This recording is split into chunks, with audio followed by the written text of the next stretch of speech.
Are you ready to have self-love and be confident? Sorry, I couldn't resist.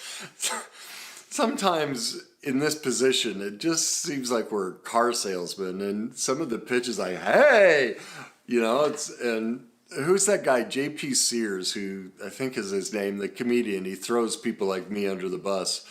And he's just hysterical. And, he's right. A lot of times we do sound like snake oil salesmen. So I thought hopefully you have a sense of humor. I decided to poke a little fun at myself. But self-love and confidence are important things. And just like the introduction to this was a little bit different, I want to give you some information that I think is a little bit different than you normally get when it comes to how to develop self-love and how to be confident. And the first way I want to distinguish it is, what do most people say? Your posture. Make sure, body posture, eye contact. I mean, those are important things. You need those. You don't want to be like, who is it? Eeyore. Hello, I'm confident. That's not going to go over very well. Doesn't quite give the image that you love yourself or show that you're confident. Yes, you want to visualize your success. You want to feel your success. That's something I talk about. You want to think positive. You want to do affirmations. You want to be grateful. Gratitude lists are important. Watch yourself talk. Challenge your limiting beliefs. Take action right away. All of those are great. They're legitimate and they are part of being confident and self-love. But let's get I like to try and break things down a little deeper. And let's talk about the two things, self-love and self-confidence. Well, the first thing to recognize is self-love requires two things. The first one is self-esteem. And self-esteem is the belief that no matter what, whether you have a good career, whether you have money, whether you have the trophy husband or wife or the great kids, or the trappings or the visualization of success, that no matter what, you instinctively and inherently have worth. You, just the fact that you were born, are worthy. You don't have to do or be or accomplish anything. By yourself, where you are, even at your lowest, you are of worth. That's self-esteem. That's one requirement of self-love. The second is confidence. Well, and what does confidence entail? Well, confidence entails the belief. It's a belief in yourself that you can achieve the things that you want. I mean, within reason. I mean, there are many things in life we can't control. Like, I would love to be the greatest dunker of the basketball, but I'm 6'1". I have about a 2-inch vertical leap. It's just not going to happen. I can train all I want, and I'm just not going to dunk the ball. I mean, when I was younger, I barely could dunk the ball, and I was an athlete back then. Some things we don't have control over, but we have confidence that in those areas where we do have control, that we can achieve what we want. We put our mind to it, and as long as we stick to it, we know that we'll get it. So that's the difference between self-esteem and self-confidence. Well, when you put those two together, that's self-love, okay? So it's a combination. If you want self-love, if you want to know how to be confident, you need to melt both self-esteem and confidence together. So what's stopping people from that? Well, that's what I like to call the scales of injustice. And it's been my life experience, all the years I've studied and all the years I've worked with people, is what's stopping people from, one, having confidence in achieving what they want, and two, loving themselves, or I call it the scales of injustice, okay? And what I mean by that is all of us have terribly low self-esteem. That's the injustice. And then to compensate for that, we all are in massive denial. Now, what are we in denial? See, when we're in denial, we don't want to admit that we feel really poorly about ourselves, that we can't see our inherent worth, that we don't really believe in ourselves, that we have confidence that we can achieve what we want, but we mask over it with drugs, pills, with careers, lots of, we chase all these different things that present the image. No, I have it. I have self-esteem. We use these Band-Aids, right?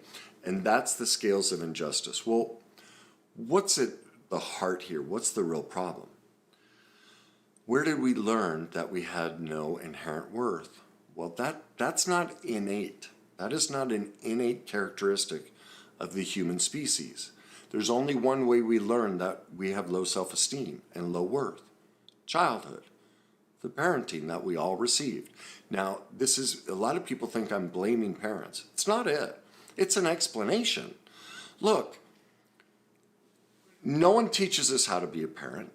We're all perfectly imperfect. Even if we went to school all day, every day to learn how to be a parent, the first thing we do in the first hour, we make 10 mistakes because we're human. And it's just an overwhelming job. I mean, think of it. Someone has to work, take care of other kids, manage themselves, manage their marriage or partnership that they're with, manage technology, the way other people drive, the other way people think, politics, emotion. Like, I'm sorry, there's so much going on in life. How could a parent not make mistakes? And at times yell and scream and send the message to us that we don't have worth. That's not a blaming of the parents, but that's just saying the sky is blue and the sun came up today. That's all it is. It's truth. But see, our low self-esteem, this is the proof of the scales of injustice. We can't admit that truth. No, it's not parents, it's not my childhood. No, don't tell me that, Kenny. Don't make me admit that to myself. I can't admit the truth. And that's what's killing everybody. The single greatest killer on this planet today isn't COVID. It's not guns. It's denial. We don't want to accept that truth that we all have terribly low self-esteem and we're all in massively high denial. And all of this starts in childhood. The science proves it. What have they said for centuries? Show me the man at 7 years old and I'll show you the man. We've known behavioral science, we become our childhood. And so anything in your adult life that isn't working, you learned it in childhood. That's been proven study after study, the adverse childhood experience. Like, just Google. I mean, if you don't believe me, just Google it and you'll see page after page of we become our childhood. Like, I'm not bringing up something controversial. What is controversial about what I'm bringing up is that I'm the first person that really calls it out. Everyone skips that and doesn't want to point out that our parents were perfectly imperfect and that we're all in denial and that what's keeping us from loving ourselves and being confident is the inability to face this truth. So how do we truly be confident? How do we truly love ourselves? Well, we have to become an expert in confronting our denial. And what's all encompassing our denial? What's in there? A couple of things. First of all of our perfect imperfections. This is all the things we don't want anyone to know about. All of our scabs, all of our skeletons. This is that dirty, dark secret in the closet. This is the virus that eats up the petri dish, and at night when we lay on the couch and we drink too much wine and we take sleeping pills and we have affairs and we steal money and we do all the things we do. Those are our perfect imperfections that we don't even want to admit to ourselves, and we definitely don't want to admit to someone else. Well, do you see what happens? If I go become an expert in my perfect imperfections, if I can learn to love, forgive, and share with you how messed up I am, what does that give me? Self-esteem. Do you see that? Self-esteem isn't the ability to accept our perfection, that all the things you're good at. Self-esteem is the ability to accept all the things you're not good at. Remember, what does it require? A belief in your inherent worth, regardless of what you're doing, what you're being, any of it. You as a human being have tremendous inherent worth. And so the only way to gain true self-confidence isn't the visualization, thinking positive, all that stuff. That's window dressing because nobody wants to talk about the real issue.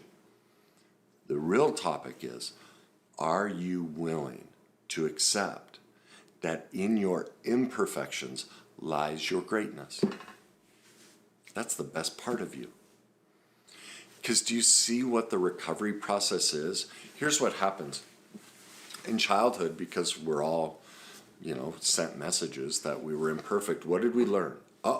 This part of me mom and dad don't like. I need to get rid of it. I need to banish it. And so when you sit there and you shame yourself and your negative self-talk, like everyone's trying to teach you to, self-love and self-esteem, stop all that. They're right. But what is the general feeling? God, I wish I could get rid of this. I want to cut it off. It's like you want to exorcise it. Take it to a priest and say, just remove this from me. Well, do you see what that is? That's the piece of you that was told you don't have worth. So do you see that cutting it off, getting rid of it? This is your addiction. This is all, the so-called bad things. This exorcism that you want to get rid of. This is your soul that you're saying, it has no worth. The solution is the opposite. It needs to be reintegrated. It needs to be accepted. All it's lacking is love. Love from you. We can't get it back from our parents. This is our reclamation project and process. We have to become our own parent, and we have to go heal this pain that was placed into us in childhood that we've been trying to ignore and abandon, and society especially. Society goes, oh yeah, don't talk about how bad you are. Don't admit your imperfections. Don't be a tattletale, right? Isn't that what we're taught as a kid? Don't be a tattletale. Don't you dare cry. What are you doing crying? What are you upset for? Come on, be strong.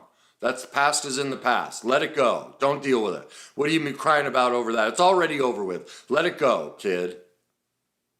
Shame, shame, shame. That's the message we've been sending for centuries to every child and every adult. That if you look, you talk about any of that. It was funny. I was watching a documentary the other night about tennis. And Andy Roddick and this guy, oh my gosh, I'm going to draw a blank on his name.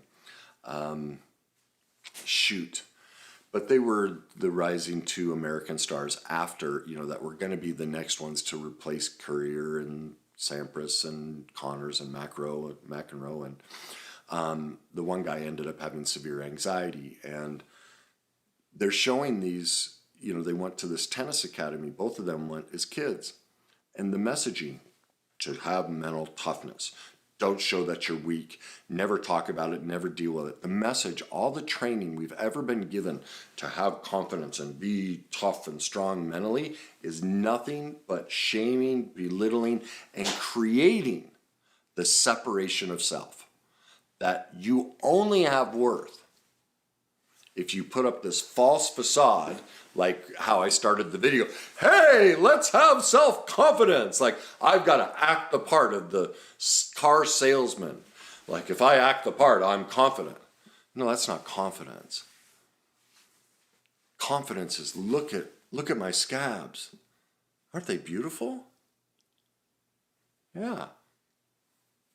There's no difference between that and my shiny suit or my shiny car or, the backdrop to my house. Like, sure, this looks great, but that's why I share my scabs with you. There's no difference between the two. I'm a train wreck too. Sure, I like nice clothes. This looks pretty, but I'm also really ugly. I have a lot of pain, a lot of hurt. Perfect imperfections. That's the reconciliation of the scales of injustice. If I'm willing to be open and transparent about my denial, about my imperfections, about how awful I can be, not because I'm a bad person, but I have a lot of wounds and I'm working on them. If I can share that and admit that, that's self-love. Now I can be confident and come on here and be stupid and silly, and maybe you've already tuned me out and haven't even watched this because it didn't fit. Like we have this model, everything has to fit the model. If it doesn't fit the model, there's something wrong with him. I can't watch him. He doesn't have his act together. Well, no, of course I don't. No one that does this has their act together. Do you realize the people that do this kind of work, the reason they do it is because we're so messed up. That's why we do it. We've been through such hell, but we've also, not all of us, but many of us have worked our tail off to try and reconcile it. So it gives us an insight that because most people don't ever want to deal with it, and society says don't deal with it, they're struggling, and so we might know some things or do some things might come a little bit easier to us, but it's only because we're so messed up.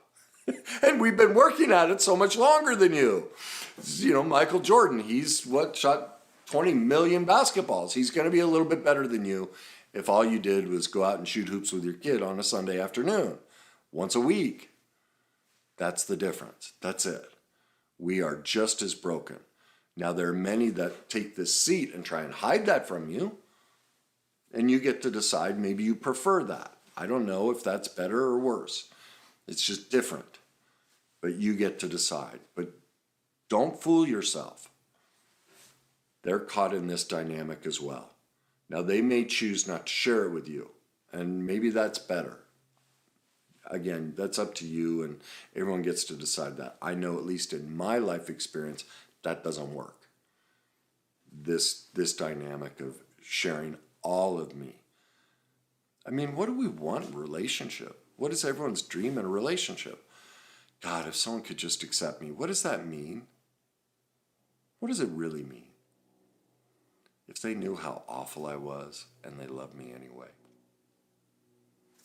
So to me, if you're going to take this role, you damn well better work on your denial and your scabs and share all of your pain and imperfections.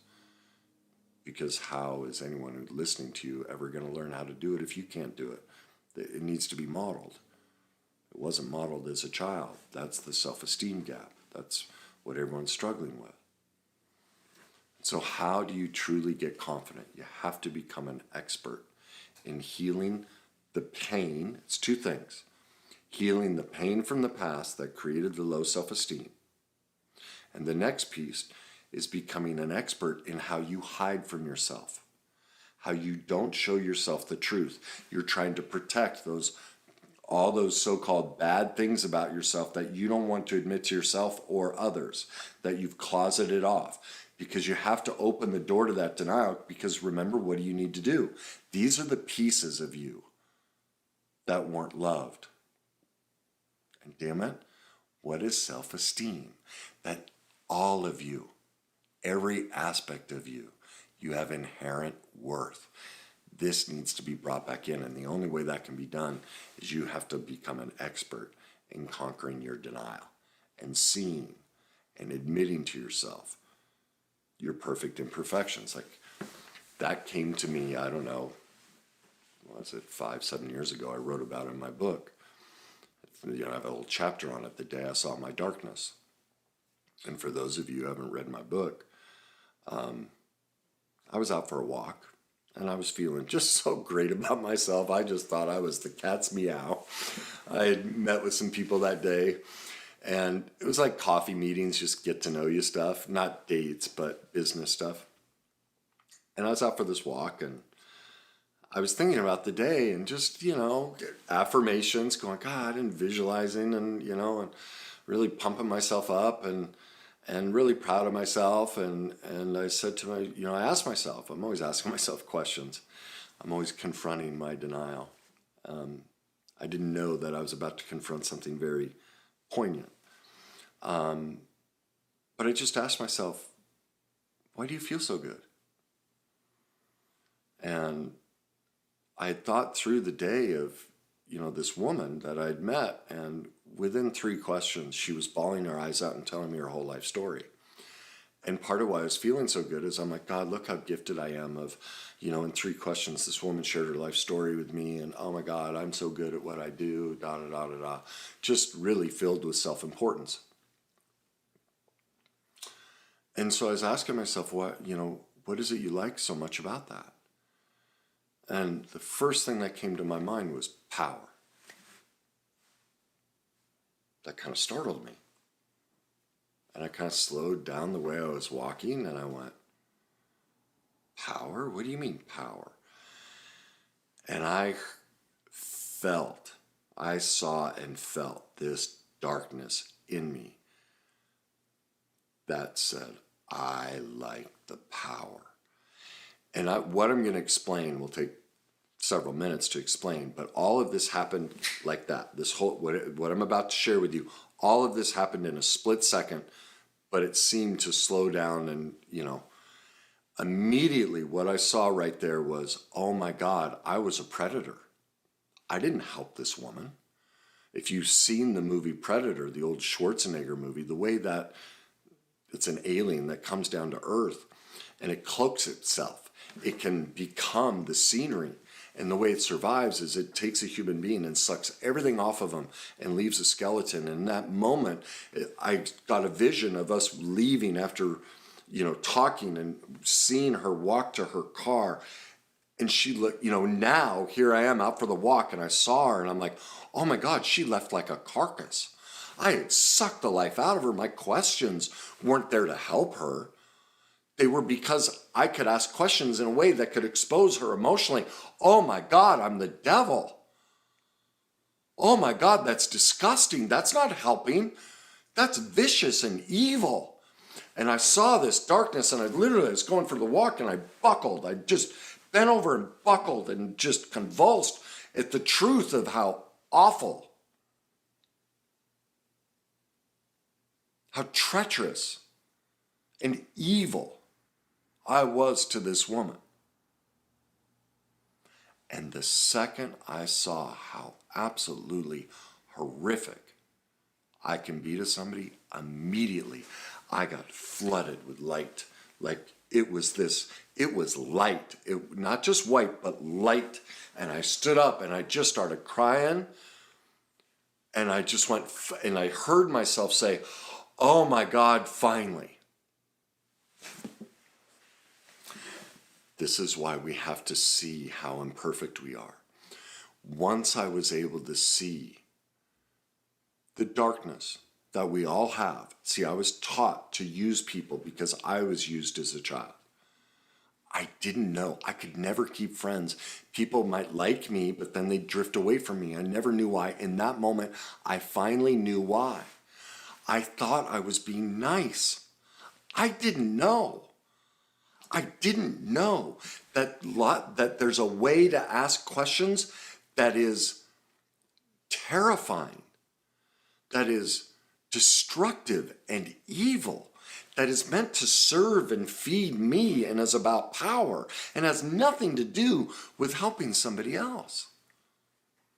I didn't know. I never knew that about me. And that's why I was crying, because now I can see it. I can do something about it. I was in denial all my life because that's all I'd been taught. Don't look at your darkness. Don't admit your imperfections. Don't see it. Don't talk about it. Don't deal with it. Don't see your pain. That's all we've ever been taught, right? All this, I get really angry at it now. The messages that people in this industry especially try and sell you. I call it the Nike philosophy. Come on, be tough. It's garbage, complete garbage. The answer's in the opposite. As soon as I saw how awful I could be, I was filled with light, because what did I get? Truth. I saw myself authentically. What is self-esteem? Inherent worth. Every part of me. Like if I can see and accept that that's just awful, I can accept all of me. I can forgive myself. Because of the way the world works, and people in this position have always taught, don't ever look at that, ignore it. Just be positive. Never deal with the dark stuff. No, don't go there. That's all anyone's ever taught. No one's ever taught this. How could I have known? I did the best I could with where I was, but now that I saw it, now I'm free. And so if you want true self-love, if you want true self-esteem, there's only one way to get it. You have to be willing to accept all of you. And that requires you becoming an expert in your darkness, an expert in your denial. That requires you accepting and learning how to let in and love those pieces of you that your parents discarded and said, that's bad. You're a bad child. And then you learn to sequester those. And those are what cause you to drink and act out and treat yourself poorly. That's your pain. It's the little child in you just going, will you love me? It's like when I work with addicts, they're always afraid I'm going to get them to quit their addiction. I'm like, no, because I know your addiction is only because deep inside there's a child in you that wasn't loved. So I'm here to love that child inside of you. If that child decides it no longer needs the addiction, the child will decide that, not me. That's why you drink and drug. It's because somebody told you who you needed to be. Well, I'm not doing that. You're fine the way you are. I like you and I will love you just the way you are. That's what an addict needs. That little child to be validated that they have worth.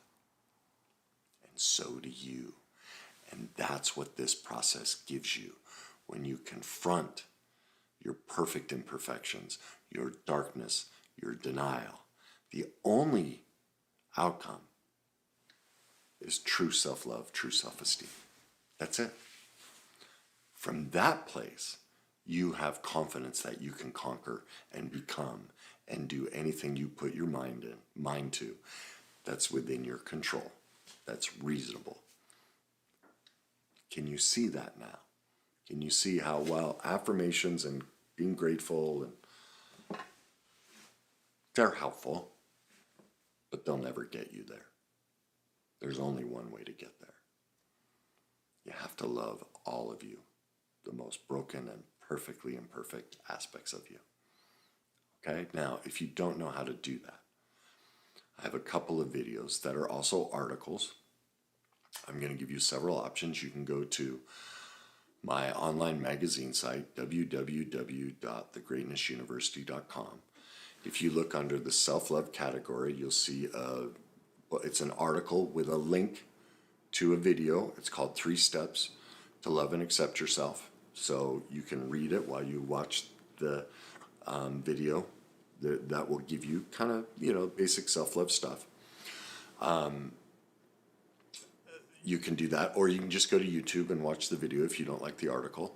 There's also, to help you learn how to start seeing your denial, you have to pick up my book, Your Journey to Success, because what you're caught in is the worst day cycle, and many people they're not aware of their trauma. They're in such high denial about their childhood, they can't see it. And so you need to learn how to start healing from the worst day cycle and identifying it in your life.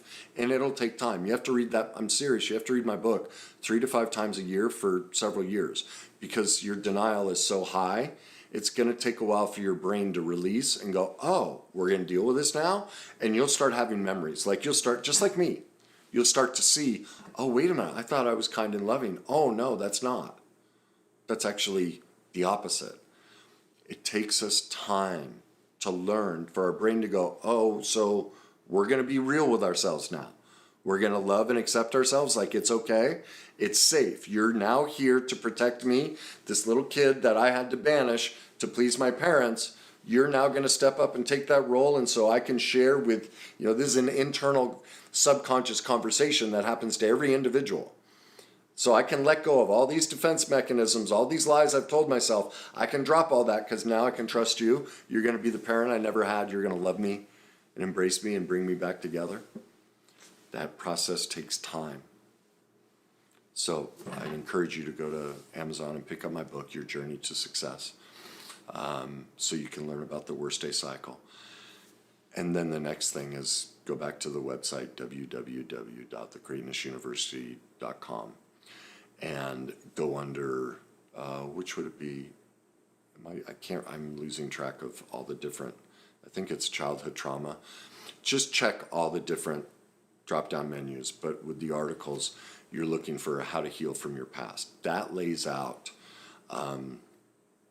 it's the video, it's the article, but if you go under free content, that's what I was thinking about, the free content section, there's an actual pamphlet you can download, which gives you the total process to start healing this underlying trauma, which allows you to regather yourself, accept yourself.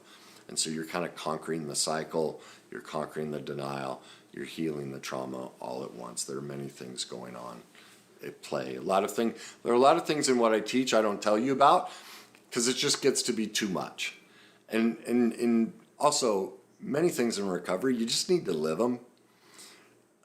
It's more powerful when you discover it on your own. And so, many times when I talk about these things, I'm just sending you there. And when you take the journey, then you'll write me. That's when we have the discussion. Because people go, oh, blah, blah, blah, blah. I'm like, yes. Because now it's time to have the discussion. Right now, it wouldn't make sense. And it would probably go over most people's head. It's just because the journey, that's how the journey works. And I had to, just like me discovering how much denial I was in and how awful I wasn't ready to admit that to myself. It took me a while to get there. Okay? All right. So I hope this made you laugh. I hope it made you cry. I hope it gave you hope that there is something, a deep, intricate process to gain true self-esteem, true self-love, and true confidence. And I know it can be scary to challenge all this, but trust me, every person I've ever worked with and with myself, when you start challenging this, it's not as scary as you think. It's actually really easy, and it's just like that moment. You get filled with so much joy when you admit and see your imperfections. You've been medicating and running away from your denial with all of these coping skills because you don't want to experience it, and you think they keep you happy. The trips, the clothes, the affairs, the drugs, the alcohol, all the different things that you use to try and avoid this. And you convince yourself. You use cognitive dissonance that, oh no, this makes me happy. No, I'm good. I don't need to go here. Trust me. When you learn how to do this, you'll experience a level of joy way beyond any of these. You can put all of those experiences together. They don't touch one of these. And in part, that's what scares people. They've never experienced that, and they're scared to death of it. I had someone comment on one of my posts today about that. That's the responsibility of actually living in joy is a terrifying proposition for all of us. And I can relate to that. I still struggle with it. So if you like this, please like it. If you think someone can benefit from it, share it. Leave me your comments. Let me know if you think this is helpful to you. And as always, enjoy the journey.